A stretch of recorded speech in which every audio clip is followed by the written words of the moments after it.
Shalom, shalom, shalom, peuple de Dieu. Soyez bénis encore cet après-midi au nom du Seigneur Jésus. Et je crois que vous allez bien par la grâce de Dieu. Je crois aussi que le Seigneur est en train de vous bénir. Et de mon côté, tout va bien par la grâce de Dieu. Et j'ai entendu vos demandes, c'est pourquoi je suis encore revenu avec le même message, mais nous allons faire notre deuxième partie. Je parlais la semaine passée sur la foi qui sauve. Et nous avions développé le verset, le chapitre 6 du livre d'Hébreux, à partir du verset 1er jusqu'au verset 3. J'avais parlé de l'importance de la foi. Et je vous ai montré là où la foi vient. Selon Romains chapitre 10, verset 17, la Bible dit la foi vient de ce qu'on entend. C'est-à-dire qu'on a besoin d'entendre. Et ce qu'on entend vient de la parole du Christ. On a besoin d'entendre la parole du Christ. Et je vous ai expliqué qu'est-ce qui se passe dans ces derniers temps. Malheureusement, on ne parle pas beaucoup de Christ. Malheureusement, la parole qui est écrite dans le livre d'Hébreux chapitre 6, on ne le voit pas prêcher au sein de l'Église. Je ne dis pas que c'est moi celle qui prêche. Non. Il y a aussi d'autres personnes qui le prêchent, mais ils ne sont pas nombreux. Alors, nous voulons que Dieu nous envoie des prédicateurs, des enseignants, qui viendront avec des choses de base, des choses qui feront que le peuple de Dieu puisse avoir la foi qui sauve. Peut-être vous avez une foi, mais c'est une fausse foi. Peut-être votre foi est basée sur des choses de la terre et vous ne serez pas sauvés. On a parlé, on a expliqué. Je vais simplement revenir sur un point, après nous allons encore continuer. J'avais parlé, il faut que votre prédicateur, votre pasteur vous parle de la repentance, l'abandon des œuvres mortes. On a parlé de l'abandon des œuvres mortes et on a parlé aussi de la foi en Dieu. Je vous ai expliqué la foi en Dieu. J'ai parlé aussi, j'avais dit la foi, ce n'est pas simplement recevoir de la part de Dieu, mais c'est aussi accepter la volonté de Dieu, accepter la souffrance, endurer, comme on dit, comme on dit en anglais, long suffering. Doit avoir de l'endurance dans les épreuves, dans le moment difficile, on ne lâche pas, on n'abandonne pas. C'est ça aussi la foi. Je vous ai parlé de cela. Je vous ai parlé sur la doctrine de baptême. Non, je n'avais pas parlé de cela. J'avais parlé seulement sur l'imposition de main.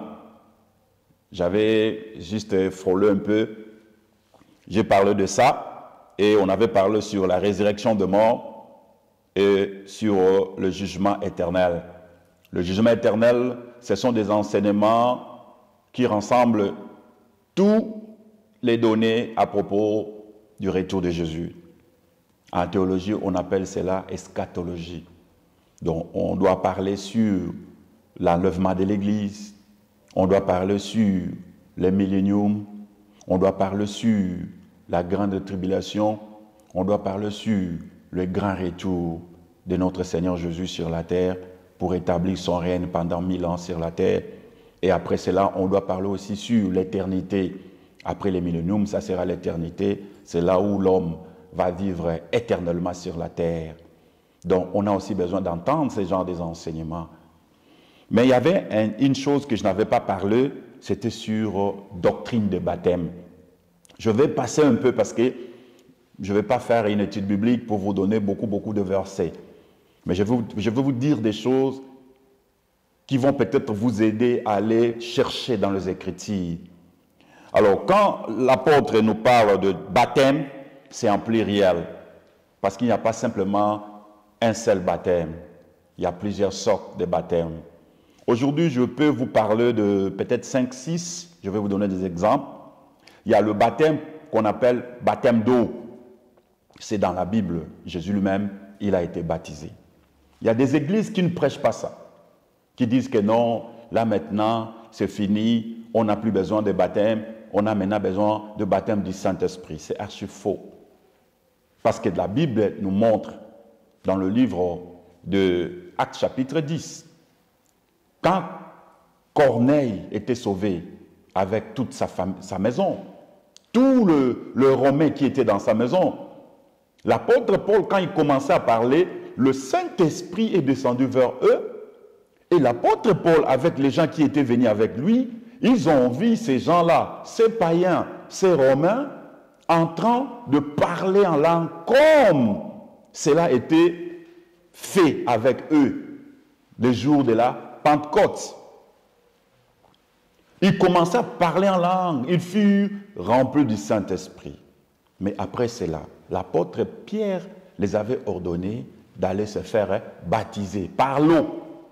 Le baptême d'eau, c'est très important. Est-ce que tu as été déjà baptisé? Est-ce qu'on t'a expliqué, comme on dit en anglais, le meaning de baptême? Est-ce que tu connais le vrai sens de mot baptême? On doit prêcher sur ça. Il y a aussi le baptême du Saint-Esprit. Le baptême du Saint-Esprit. C'est là où Dieu vient. Il nous baptise du Saint-Esprit pour que nous puissions devenir un avec Jésus. Et dans le baptême du Saint-Esprit, il y a aussi la manifestation du Saint-Esprit qui peut apparaître. Ça peut être par le parler en langue, ça peut être aussi par une puissance. Il y en a qui tombent en transe. Il y a plusieurs sortes de manifestations. Donc nous ne sommes pas de pentecôtistes qui sont un peu sévères. Non. Nous sommes équilibrés. Donc, c'est-à-dire que j'ai rencontré des gens qui sont remplis du Saint-Esprit, mais qui ne parlent pas en langue. Ils sont remplis du Saint-Esprit, ils imposent les mains aux malades, les malades sont guéris, ils imposent les mains sur les gens, les démons quittent le corps, mais la personne lui-même ne parle pas en langue. C'est-à-dire qu'il a été baptisé du Saint-Esprit. Donc, le baptême du Saint-Esprit. Es-tu baptisé du Saint-Esprit? Dans ton église, est-ce qu'on vous prêche sur le baptême du Saint-Esprit? C'est très important. Il y a encore un autre baptême que je vais vous donner, c'est le baptême de la régénération. Le baptême de la régénération, ça, ce n'est pas seulement le baptême d'eau, mais c'est le baptême de la parole. C'est-à-dire que l'homme est immergé par la parole de Dieu. Comme Jésus avait dit, si un homme n'est né d'eau et d'esprit, il parlait naître d'eau, là, ce n'était pas l'eau de la baptême, mais c'est l'eau de la parole. C'est pourquoi on appelle cela le baptême de la régénération. Cela vient quand la personne écoute la parole de Dieu, son cœur est touché avec la puissance du Saint-Esprit, avec l'accord du Saint-Esprit, avec la vertu du Saint-Esprit, la personne se transforme. On appelle cela l'eau de la régénération. Régénération. Ça aussi, c'est un autre baptême. En dehors de cela, il y a encore un autre baptême qu'on appelle le baptême du feu. Le baptême du feu. Il vous baptisera du feu et du Saint-Esprit. C'est ce que la prophétie avait dit à propos de Jésus. Il vous baptisera du feu et du Saint-Esprit. C'est-à-dire qu'il y a deux baptêmes. Le baptême du feu et le baptême du Saint-Esprit. C'est alors que les théologiens, ils ont étudié ces baptêmes. Quand est-ce qu'une personne peut être baptisée du feu? Il y en a qui disent que non, le baptême du feu, c'est le baptême du Saint-Esprit, parce que quand on est baptisé du Saint-Esprit, il y a le feu. Mais là, la prophétie le distingue. Il vous baptisera du feu et du Saint-Esprit. C'est alors qu'on a fait des études à propos de cela. Le baptême du feu, il y en a qui disent que c'est le baptême où le feu du Saint-Esprit descend sur toi et ça consume le péché qui est en toi. Ça, c'est le baptême du feu. Il y a des choses là que tu faisais, tu vois, qui ne plaisaient pas à Dieu. Voilà, mais quand tu es baptisé du feu, le feu de Dieu vient et consume le péché. Et tu as maintenant le dégoût pour faire ce péché. Tu vois, on ne te force plus. Toi-même, tu sais que non, c'est parti. Hein? Je ne le fais plus. Je ne sais pas. Depuis que j'ai reçu Jésus, depuis que le Saint-Esprit est en moi, et tous mes péchés, il y a certains péchés, j'étais un grand impudique, mais là maintenant, Je voyais quand une femme passait, j'étais là, je regardais, mais là maintenant, ça ne me fait rien du tout. Ça, vous êtes en train d'expérimenter le baptême du feu. D'autres personnes vont le contredire, mais c'est entre nous les théologiens, nous connaissons cela. Et moi, je suis en train d'accepter cela parce que c'était deux baptêmes. Parce qu'on dit, il vous baptisera du feu, eux du Saint-Esprit. Ils ont utilisé et. Vous savez, donc, eux là, ça dit, il est au milieu. Donc, on prend le feu, eux, le Saint-Esprit, on le met ensemble. Ça dit deux éléments différents. Ça dit, le baptême du feu, ce n'est pas simplement la puissance. Parce que quand quelqu'un est baptisé par la puissance du Saint-Esprit, par le Saint-Esprit, il aura la puissance, il aura l'onction, il aura le don qui va commencer à s'opérer en elle, dans la personne. Mais le baptême du feu, c'est autre. Parce que quand le feu de Dieu vient, le feu vient pour consumer. Et le feu, ça consume le désir, Imam, le désir charnel, le péché qui vit en nous. Le baptême du Saint-Esprit consume cela. Il y a encore un autre baptême, et vous allez trouver ça dans la Bible, qu'on appelle le baptême du sang. Mais dans la Bible, tu ne verras pas, là où c'est mentionné le baptême du sang, mais on le trouve dans la Bible. C'est alors que Jésus-Christ, avant sa mort, il avait dit, il y a un baptême que j'attends. Je ne l'ai pas encore effectué, je ne l'ai pas encore fait, mais il y a un baptême qui m'attend. C'était quoi? C'était le baptême du sang, parce qu'il devait être baptisé par le sang, par la mort. Le baptême du sang, vous le trouvez souvent chez les gens qui sont de martyrs. Tu vois, ils ont accepté de mourir pour Jésus. Mais ce baptême, tout le monde ne peut pas vivre cela parce que tout le monde ne peut pas être martyr.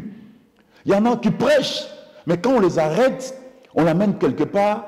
Après la persécution, ils vont peut-être céder. Mais il y a d'autres personnes, non, ils ne céderont pas. Ils sont prêts même pour mourir. Comme vous voyez, tous les apôtres de Jésus-Christ ont été baptisés du sang. Tous les 12 là, ils ont été baptisés du sang. Je ne suis pas là pour vous donner, si vous voulez peut-être je vais vous aider la fois prochaine, je vais vous demander, je vais vous montrer là où l'apôtre Pierre était tué. Bon, lui, vous savez déjà, il a été tué à Rome. L'apôtre Paul aussi à Rome. Mais il y a des gens comme des Matthieu, tu vois, on dit quoi, les livres de pères de l'Église nous montrent que beaucoup aussi ont été tués en Égypte, en Afrique, d'autres en Éthiopie, d'autres en Asie. Tous les 12 ont été tués. Ils ont été comme des victimes. Ils sont devenus de martyrs. Donc, ils ont été baptisés du sang, le baptême du sang. Aujourd'hui, ce message aussi, on ne le prêche pas. Qui va accepter d'être tué pour Jésus? Qui va accepter? Lorsqu'un jour, un prophète est venu prophétiser sur l'apôtre Paul, son nom est Agabus, il est venu, il a prophétisé, il a pris la ceinture de l'apôtre Paul, et puis Paul, plutôt, ceinture, tout ça, il a dit, le propriétaire de cette ceinture sera arrêté, on va l'amener en justice, ainsi de suite par la main de païens. Quand les frères ont entendu cela, ils ont dit non, Paul ne part pas, parce que Paul voulait rentrer là-bas en Jérusalem. Ils ont dit non, ne pars pas, parce que déjà la prophétie est sortie, on va t'arrêter, ça ne sera pas bien. Paul a dit, mais pourquoi vous pleurez? Moi, comme vous me voyez là, je ne suis pas simplement destiné à être arrêté, mais aussi à être tué pour le Seigneur. Paul était déjà prêt, il savait qu'il devait être tué pour le Seigneur. Et ils ont été baptisés du sang.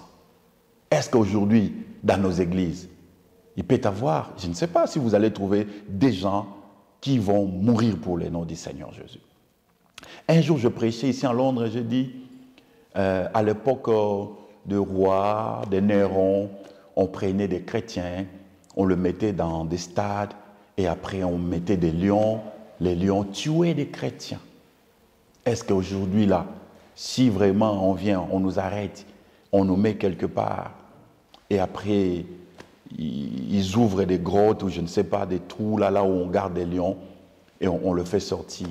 Combien de personnes qui vont rester? Toute l'église avait accepté. Ah, Ngaï pensa, oui, na okufa pona Jésus. Mais aujourd'hui, je vous dis, la majorité de ces gens-là qui avaient dit que Ngaï pona Jésus, moi je veux mourir pour Jésus. D'autres, ils ont abandonné la foi, ils ne prient plus. D'autres, ils restent à la maison. Il y a un grand nombre de gens, je ne les vois même pas. On ne parle pas d'eux. Mais regardez, ils avaient accepté même de mourir pour Jésus. Mais quand de petites persécutions là, qui sont arrivées, ils ont abandonné.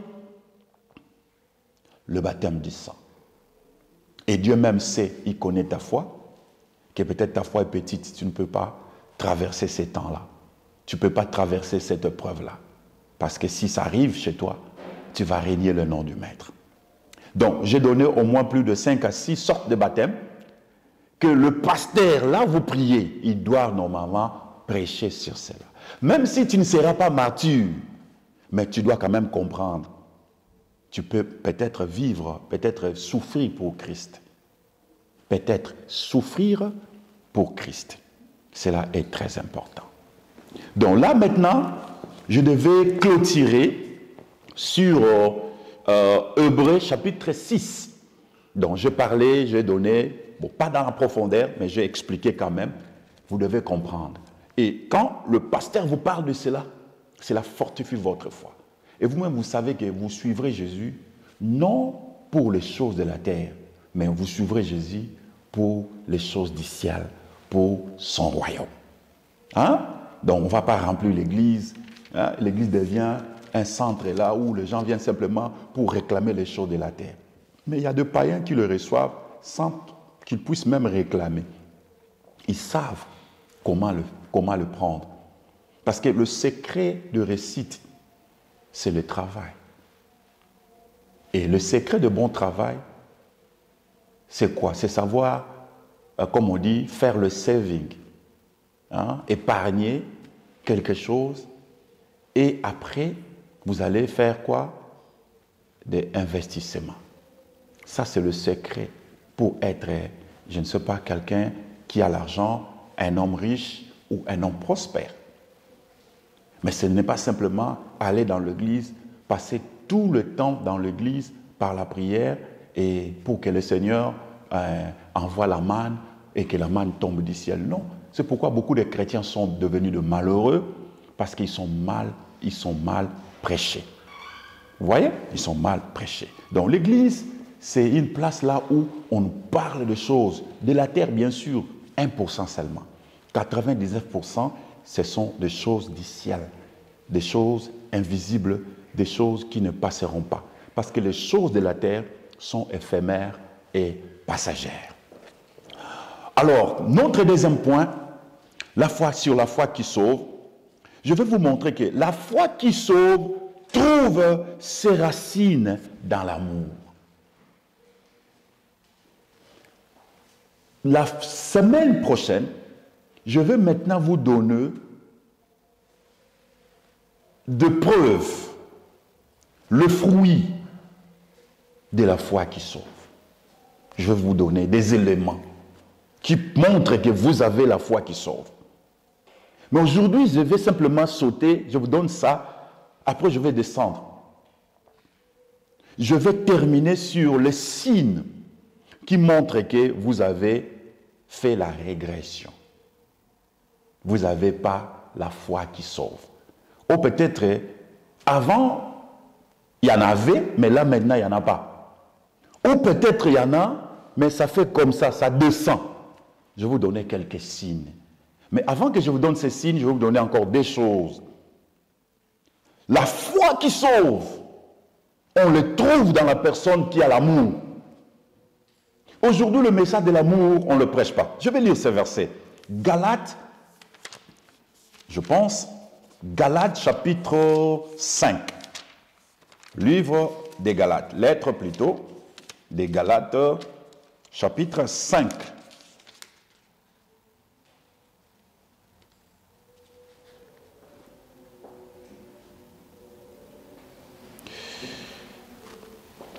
Galates chapitre 5, verset 6 qui nous ceci, qui dit ceci, « Car en Jésus-Christ, ni la circoncision, ni l'incirconcision n'a de valeur. Mais quoi? La foi en Jésus-Christ. Pas la circoncision, pas la circoncision, mais c'est la foi qui a de la valeur, mais la foi qui est agissante par la charité. La foi qui est agissante par la charité. Charité, c'est quoi? C'est l'amour. Parce que quand on parle de l'amour, on ne voit pas. Mais quand on parle de la charité, on voit les œuvres. Hein? Parce que tout le monde dit que j'ai l'amour, d'accord. C'est pourquoi l'apôtre Paul utilise ce mot charité. Parce que même le diable aussi peut dire qu'il a l'amour. Mais la charité, on voit maintenant les traces de l'amour. Donc tu vois, hein, l'amour avec des traces, l'amour avec des fruits. C'est ça la charité. L'apôtre Paul nous dit, en Christ Jésus, c'est quoi? C'est la foi qui est agissante par la charité. Donc si quelqu'un se présente devant toi, il te dit qu'il a la foi, mais si la personne n'a pas la charité, il n'a pas l'amour. Parce que la foi lui-même, il tire ses racines par la charité. L'apôtre Paul dit, ces trois choses restent en vous. Il a dit quoi? La foi, l'espérance et la charité. Mais il a dit la plus grande quoi? C'est quoi? C'est la charité. Parce que la charité, c'est la mère. Et la foi, il tire ses racines par l'amour, par la charité. Si quelqu'un dit qu'il a la foi, on va voir aussi les traces de la charité. Aujourd'hui, on ne voit pas l'amour dans l'église. Dans l'église, quand quelqu'un fait le mal, les gens viennent avec des pierres pour lapider la personne. Dans l'église, dans ces siècles, même, je vous dis, une prostituée ne peut pas venir dans l'église. Si une prostituée vient dans l'église, quand il va rentrer, les nouvelles vont circuler partout. Les gens vont commencer à le condamner, on va le décourager. Parce qu'il n'y a pas l'amour. Alors, c'est tel genre d'église que Christ va prendre? Non. Christ va prendre l'église qui a la foi, mais la foi qui est agissante par la charité, par l'amour. Alors, l'apôtre Paul est en train de nous décrire l'amour.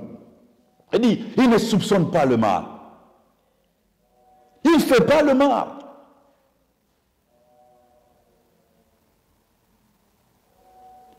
Il ne condamne pas les gens. Il supporte tout.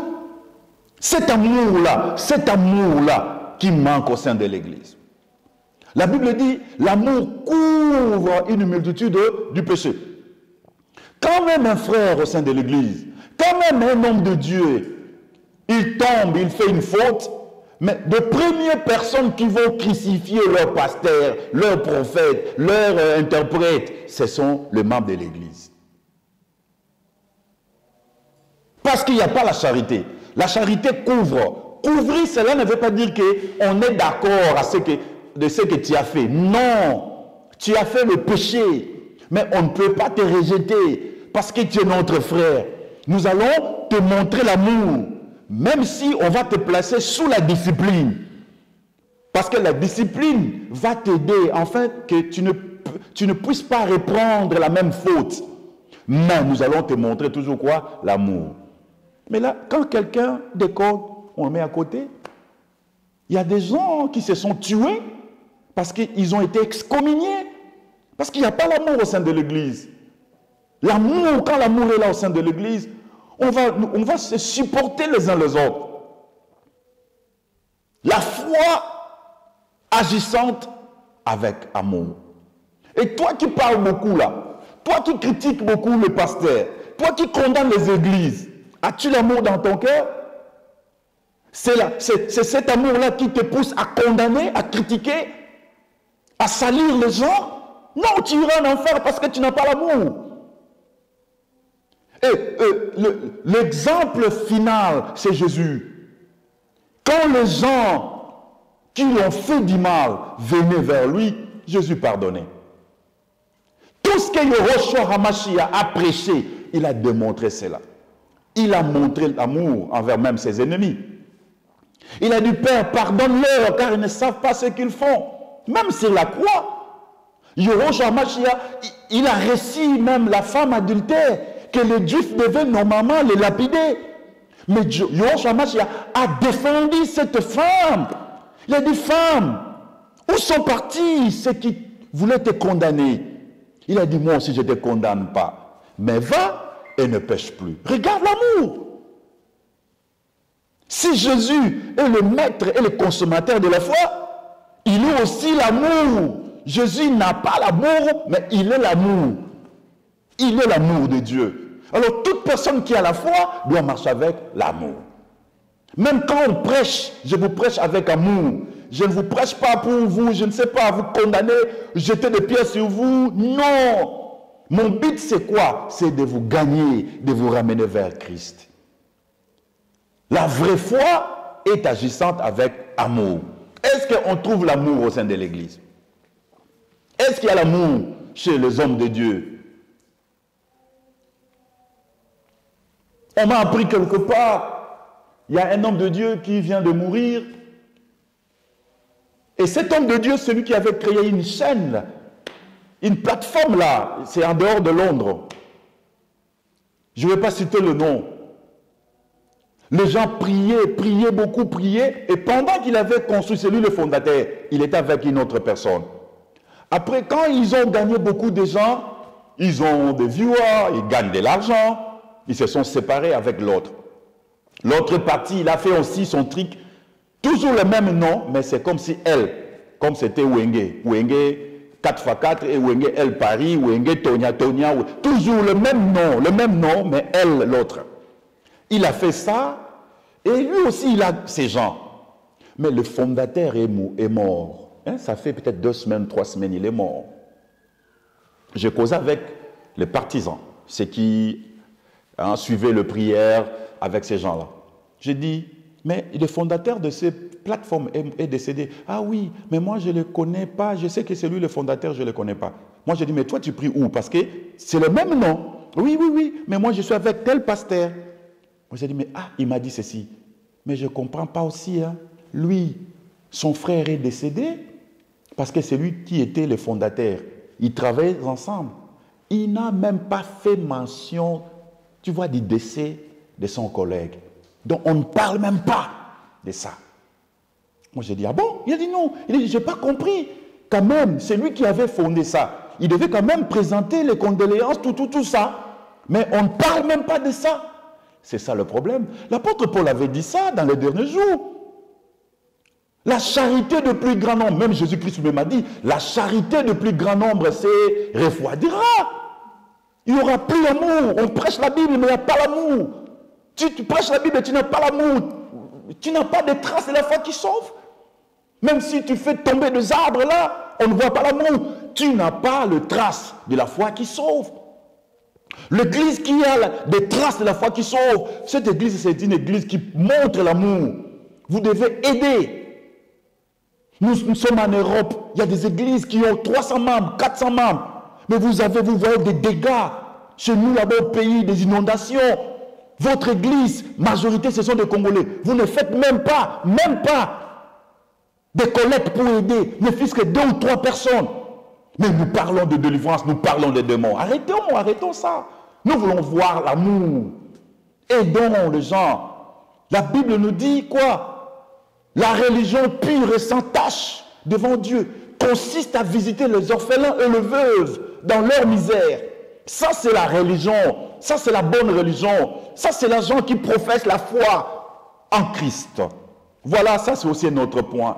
Checker ton cœur. Regarde un peu si ta foi est accompagnée avec l'amour. Il y a un autre point, avant-dernier point. J'avais déjà mentionné ça le mercredi passé. La foi qui sauve accepte la souffrance selon la volonté de Dieu. Accepte la souffrance. La souffrance, hein, je parle de la souffrance selon la volonté de Dieu.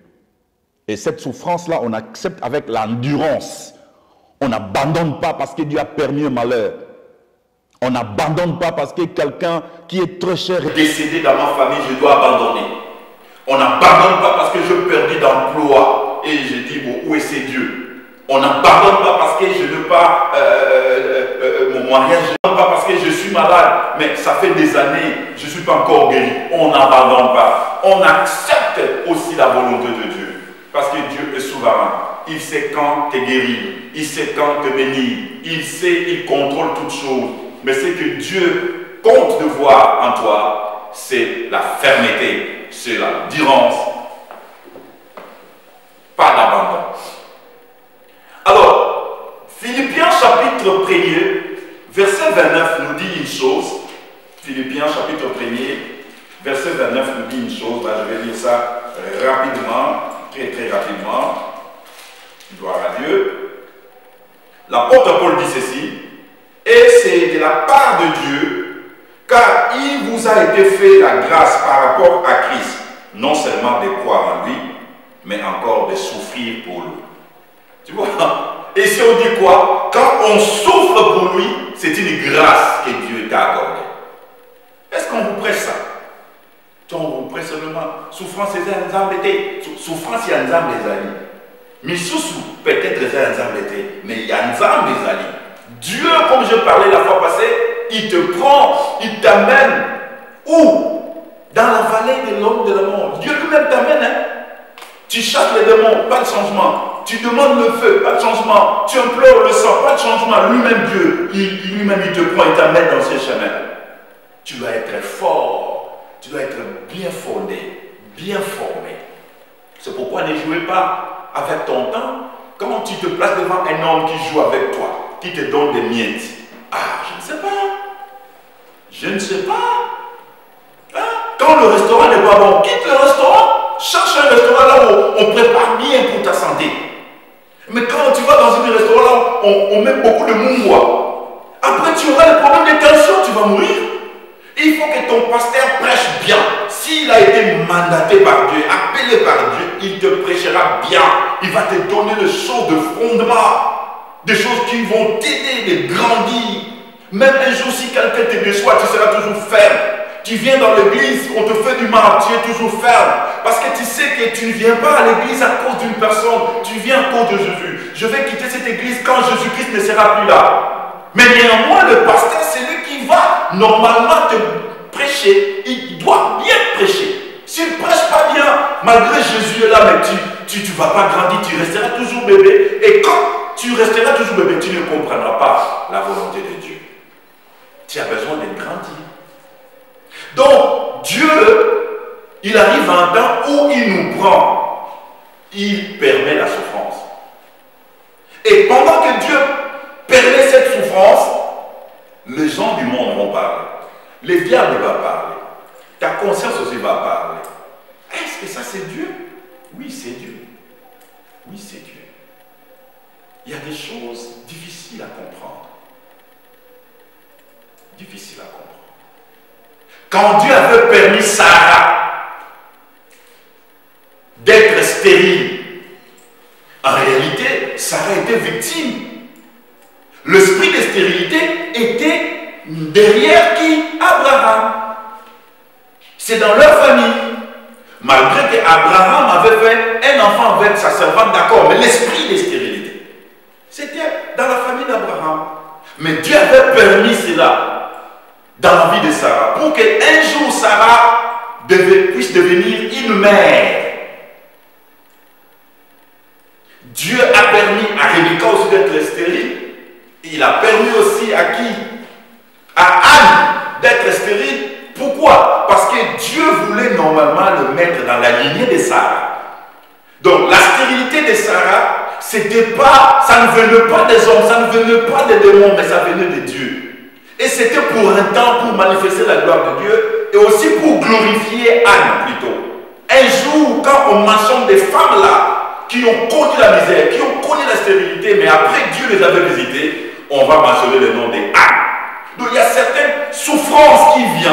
Dieu permet cette souffrance parce qu'il veut faire de toi une grande personne. Il veut faire de toi une référence. C'est pourquoi il permet cette souffrance. Et quand toi tu ne connais pas, tu vas commencer à combattre Dieu. Oh, tu ne sais pas, Dieu voit autre chose. C'est pourquoi l'apôtre Paul dit qu'il vous a fait la grâce. Non seulement de croire, mais de souffrir. C'est-à-dire, croire amènera quoi? La souffrance. La foi amènera quoi? La souffrance. Donc, il vous a fait la grâce de croire. Mais pas seulement de croire et de souffrir. Pour le Seigneur. Donc, on doit comprendre ça. Et Job a connu ça. Il a été victime. Mais regardez la vie de Job. Quand je lis la vie de Job, non, il était intègre. Quand Dieu disait à Satan, cet homme était intègre. Et je pris le temps d'étudier la vie de Job. C'était terrible. Parce que Job disait, il a dit dans le livre de Job, chapitre 29, versets 12 à 16, parce que je n'ai pas le temps. Job disait, il était la joie de pauvre. Quand le pauvre le voyait, il était dans la joie parce qu'il donnait. Il a dit, il était devenu le yeux des aveugles et le pied des boiteux. Donc ce que les boiteux ne pouvaient pas faire, Job faisait cela pour eux. Ce que les aveugles ne pouvaient pas faire parce que les aveugles ne voyaient pas, Job était devenu comme leurs yeux. Donc en d'autres termes, ils n'avaient plus de honte parce que Job faisait tout pour eux. Avec toute la richesse que Job avait, Job partageait cela. Il était intègre. Il n'a jamais laissé quelqu'un qui souffrait de rester dans la souffrance devant lui. C'est ça la foi. Tu vois? Mais quand une personne comme ça, qui aidait, et Dieu a permis un malheur, il a perdu tout. Pourquoi? Parce que Dieu voulait lui donner une nouvelle génération, une nouvelle postérité.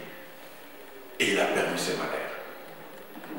Donc, la foi qui sauve nous permet aussi de comprendre que Dieu permettra certains malheurs d'arriver dans nos vies, non pour notre chute, mais pour la gloire de Dieu. Alors, toute personne qui souffre en ce moment, ayez vos apaisements, chantez, priez Dieu, intercédez, gardez votre foi, le Seigneur Jésus a le contrôle. Mais ne croyez pas que vous êtes abandonné par Dieu, parce qu'il y a certaines souffrances qui est permis par lui-même. Dieu Tout-Puissant, par Yahweh lui-même. Yahweh peut permettre cela. Alors, moi je ne suis pas contre ceux qui chassent les démons parce que je le chasse. Je ne suis pas contre ceux qui font de délivrance parce que je le fais aussi.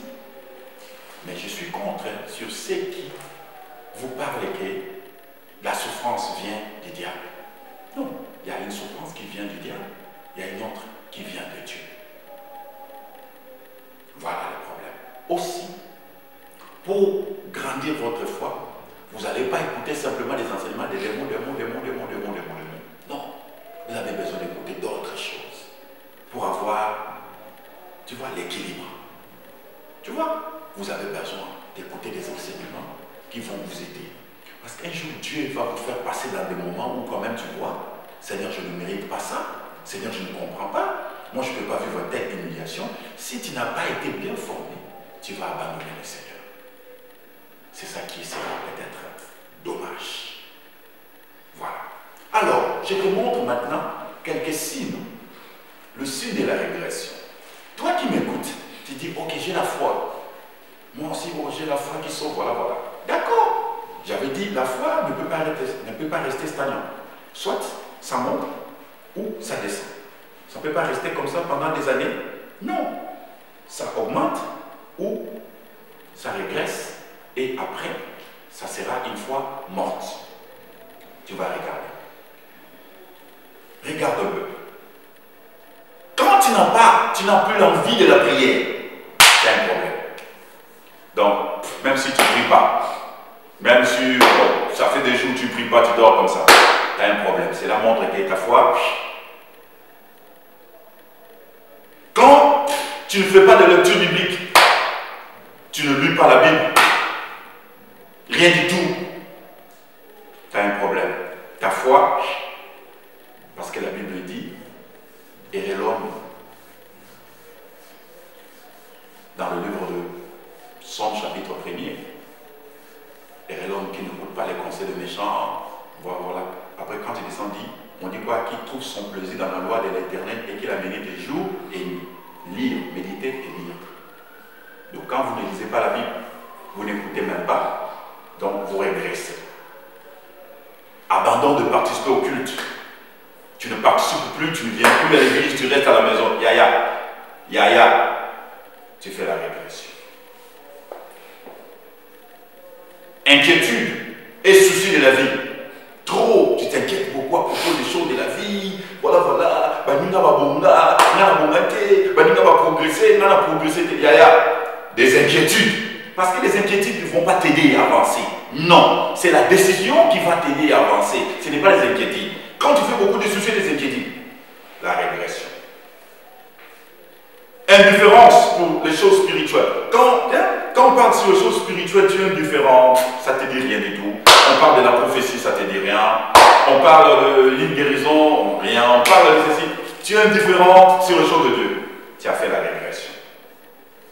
Quand tu arrêtes de soutenir l'œuvre de Dieu, tu ne donnes plus tes offrandes, tu ne donnes plus tes dîmes, tu ne donnes plus tes dons. On peut s'attendre à pasteur escroc, on peut s'attendre à l'église congolais, on peut s'attendre. Yo que on peut s'attendre à l'église nigérienne, à l'église qui n'a pas ça. Yaya, nous avons besoin de thème yo. Régression. Quand tu commences à t'énerver vite, un problème comme ça, même un petit problème, tu t'énerves. La régression.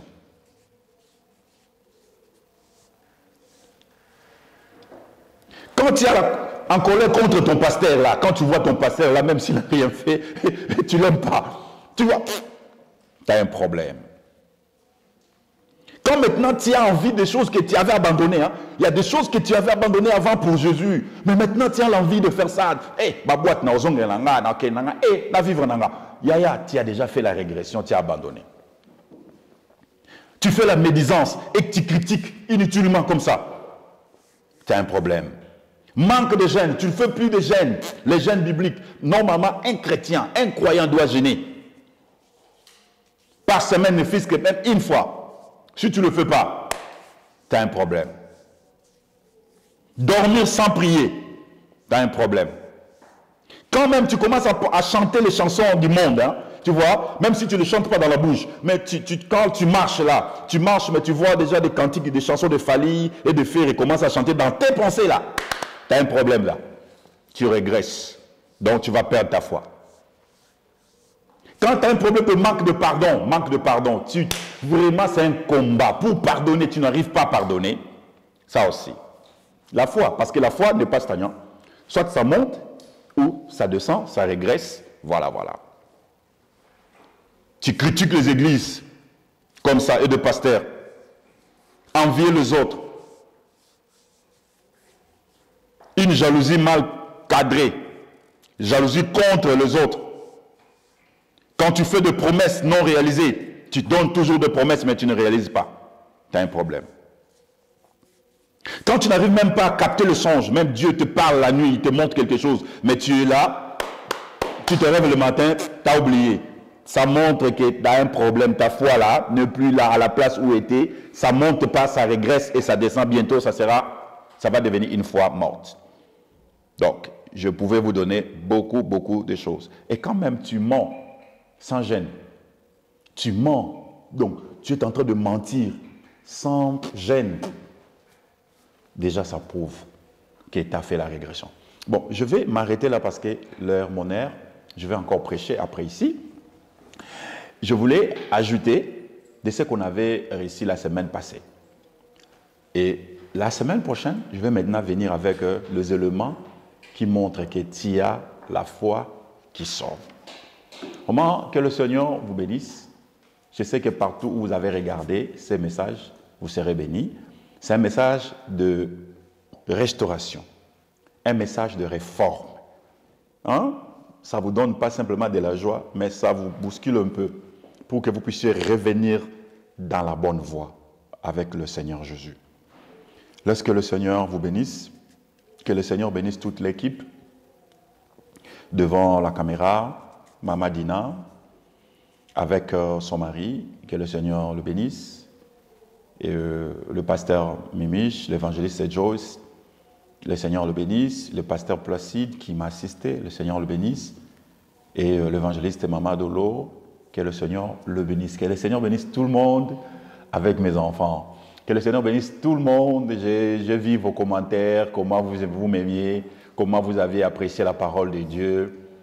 Vraiment, que le Seigneur vous bénisse et continuez toujours à nous soutenir et nous allons encore revenir vers vous avec d'autres et d'autres messages. Juste après la foi qui sauve, là nous allons venir avec de révélations et encouragement pour que vous puissiez croître dans la foi et en communion avec votre Seigneur.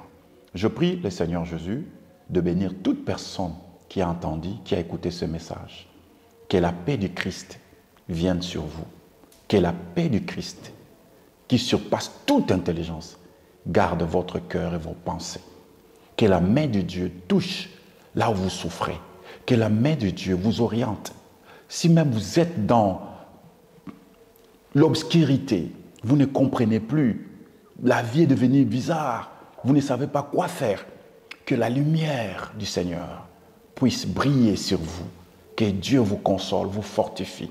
Si vous êtes malade, et la maladie est incurable, mais nous avons un Dieu qui guérit. Il n'y a aucune maladie qui est incurable devant ce Dieu. Que le même Dieu vous touche, vous guérisse, vous console, vous donne l'assurance de l'espérance.